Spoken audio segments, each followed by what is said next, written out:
జాతీయ మహిళా పార్లమెంటు సదస్సుకు ప్రముఖులు పెద్ద సంఖ్యలో ప్రతినిధులు హాజరు కానున్నందున కట్టుదిట్టమైన భద్రతా ఏర్పాట్లు చేశారు. అధికారుల నిరంతర పర్యవేక్షణ కొనసాగుతోంది. సదస్సు వేదికతో పాటు నగరంలో భద్రత పెంచామని డీసీపీ పాలరాజు ఈటీవీ ముఖాముఖిలో వెల్లడించారు.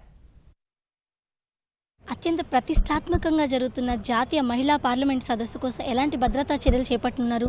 ఈ కార్యక్రమంలో భారీగా మహిళలు పాల్గొనే అవకాశం ఉంది. మరి వారికి రక్షణగా ఎలాంటి చర్యలు చేపడుతున్నారు, అదేవిధంగా భద్రతా చర్యల కోసం కొత్తగా ఎలాంటి టెక్నాలజీని తీసుకుంటున్నారన్న విశేషాలని వివరించేందుకు మనతో ఉన్నారు డీసీపీ పాలరాజు గారు. మరిన్ని విశేషాలు ఆయన మాటలో తెలుసుకుందాం. హలో సార్, మరి పార్లమెంట్ సదస్సు కోసం అని చెప్పేసి ఎలాంటి చర్యలు చేపట్టారు? ఎంతమంది ఇక్కడ భద్రతా అధికారులు ఉండనున్నారు?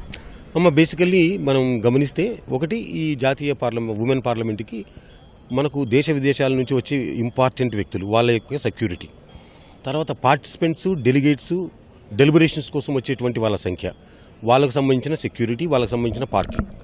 ఇక్కడ గమనిస్తే వాళ్ళకు మనం ఇచ్చే ఆతిథ్యం అంటే ఫుడ్ కానివ్వండి, టిఫిన్, బ్రేక్ఫాస్ట్, లంచ్, డిన్నర్, అట్లాగే కల్చరల్ యాక్టివిటీస్, అట్లాగే వాళ్ళు సిటీలో మనకు విజయవాడ టూరిస్ట్ ప్లేస్గా హబ్గా డెవలప్ అవుతుంది కాబట్టి కొండపల్లి ఫోర్ట్కి వెళ్ళాలన్నా, దుర్గమ్మ దర్శనం వెళ్ళాలన్నా రకరకాల ఘాట్లు మనం డెవలప్ చేసాం. వాటికి టూర్ ప్రోగ్రామ్స్ కూడా ఉన్నాయి. అంటే టూరిస్ట్ లైజన్ కూడా ఏర్పాటు చేయడం జరిగింది. సో వీటన్నిటికి సంబంధించి దాదాపుగా 5,000 మంది ఫోర్స్ను మనం డిప్లాయ్ చేయడం జరిగింది. ఉమెన్ కాంపోనెంట్ దాంట్లో దాదాపు 1000 మంది ఉమెన్ కాంపోనెంట్ని మనం యాడ్ చేసాం. ఇక్కడికి వచ్చేటువంటి అతిథులకి అంటే ఒక్కొక్కరు ఒక్కో ప్లేస్లో బస్ చేసే అవకాశం ఉంది.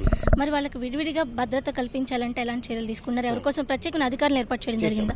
ఏంటంటే వీళ్ళందరూ కూడా అంటే విఐపీ డెలిగేట్స్ అందరూ కూడా మనకు హోటల్స్లో ఉంటారు, 5 స్టార్ హోటల్స్లో ఉంటారు. అంటే గేట్వే కానివ్వండి, మురళీ ఫార్చునర్ కానివ్వండి, డీబీ మేనర్ కానివ్వండి, స్టేట్ గెస్ట్ హౌస్ కానివ్వండి, అక్కడ ఉంటున్నారు. మిగతా డెలిగేట్స్ అందరూ కూడా స్కూల్స్ అండ్ కాలేజెస్లో వాళ్ళకు అకామిడేషన్, హాస్టల్స్లో అకామిడేషన్ కల్పించడం జరిగింది. అవి దాదాపుగా 42 ప్లేసెస్లో వీళ్ళు అకామిడేట్ అయి ఉన్నారు. దానికి సంబంధించి వాళ్ళ సెక్యూరిటీకి సంబంధించి మనం అక్కడ ఫోర్స్ వేశాం. తర్వాత వెహికల్స్ 296 నుంచి 330 వెహికల్స్ వరకు ట్రాన్స్పోర్ట్ అవుతాయి. వెహికల్ ఎన్ రూట్ వెహికల్లో కూడా మనం బందోబస్తు చేయడం జరిగింది.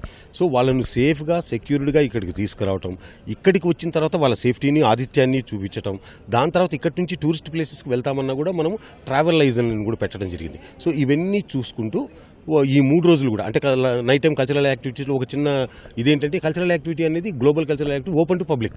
సో చాలామంది పబ్లిక్ వస్తారు, మన డెలిగేట్స్ కూడా పార్టిసిపేట్ చేస్తారు. సో దానికి సంబంధించిన సెక్యూరిటీ కూడా మేము ప్లాన్ చేయడం జరిగింది. ఇవే కాకుండా బాడీ ఓర్న్ కెమెరాస్ యూజ్ చేస్తున్నాం. 211 కెమెరాస్, సీసీటీవీ కెమెరాస్ యూజ్ చేస్తున్నాం. దాంట్లో 78 మనము పీటీజెడ్ కెమెరాస్ యూజ్ చేస్తున్నాం. Command and control room establish చేయడం జరిగింది, అంటే వీడియో మానిటరింగ్ గురించి. అట్లాగే 20 మహిళా రక్షక టీమ్స్, ఇన్విజిబుల్ పోలీసింగ్ గురించి మనకు మహిళా రక్షక విజయవాడ సిటీలో పెట్టాం కాబట్టి ఇక్కడ ఓన్లీ వేదికకు సంబంధించి 20 మహిళా రక్షక టీమ్స్ కూడా ఏర్పాటు చేయడం జరిగింది. Thank you sir. ఈ సదస్సు కోసం వచ్చేటువంటి గెస్ట్లు ఎవరైతే ఉంటారో వాళ్ళకు అన్ని రకాలటువంటి అంటే భద్రతా పరంగా అన్ని రకాలైన చర్యలు చేపట్టడంతో పాటుగా వివిధ రకాల అత్యాధునిక టెక్నాలజీని వినియోగించి ఇక్కడ భద్రతా విశేషాలను పర్యవేక్షించడం జరుగుతుంది అని చెప్పేసి డీసీపీ పాలరాజు గారు చెప్తున్నారు. కెమెరా పర్సన్ నరేష్తో రమ్య, ఈటీవీ న్యూస్, విజయవాడ.